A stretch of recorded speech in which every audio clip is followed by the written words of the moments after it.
unajua kukata tamaa ni kitu cha kawaida kwa binadamu.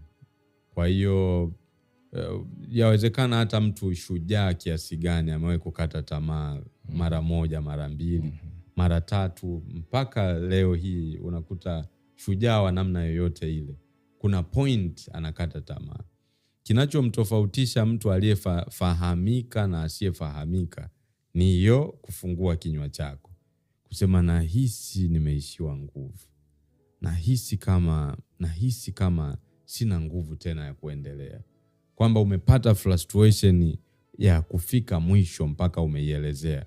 Na mtu kueleza kukata kwake tamaa si kitu rahisi, ni kitu kilichomsumbua kichwa mpaka mwisho, kimemfika hapa, ndio unakuta kimemtoka tu ghafla.